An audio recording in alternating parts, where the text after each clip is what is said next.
Well, we're back looking at Mr. UKIT's session number 5. I thought I'd show you guys what I found on the emitter.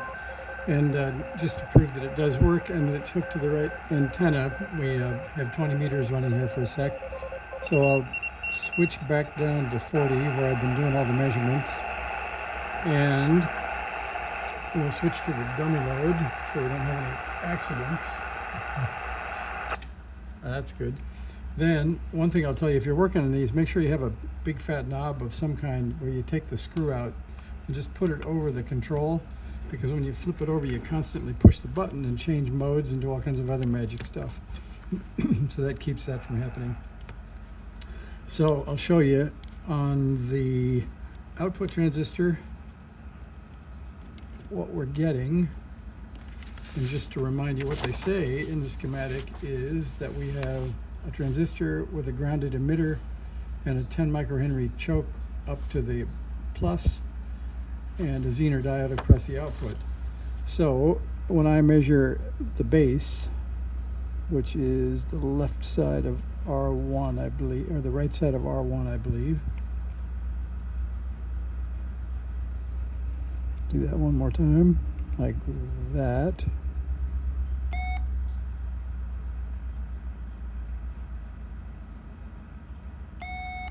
There we go. I'm going to zoom back so you can see the scope.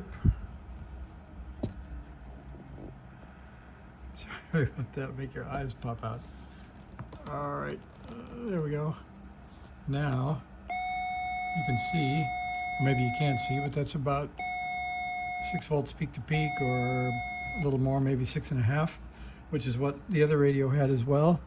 When I look at the collector that is here on the inductor lead, you can see we have plenty of signal there. So that's about 15 or 16 volts peak to peak.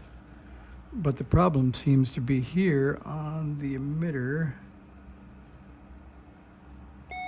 I've also got a signal, which is not that small.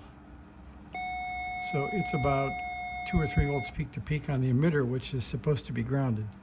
So I'm going to pull it open and see if there's something hidden in there, because let's see if I can zoom in for you. I can't see anything. A little bit of adjustment here and maybe some light. There we go.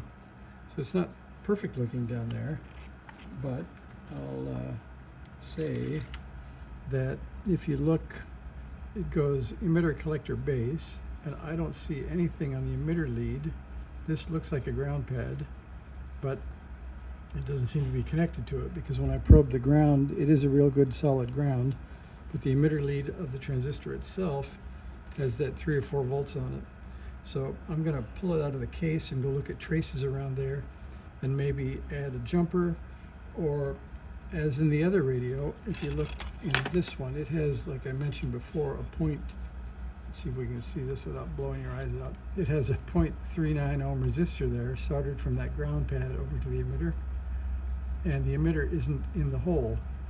So this may be, I don't know, earlier or later, but they did something maybe to drop the power slightly or give it some protection. So I'm going to go investigate that and see what we find, so the plot thickens.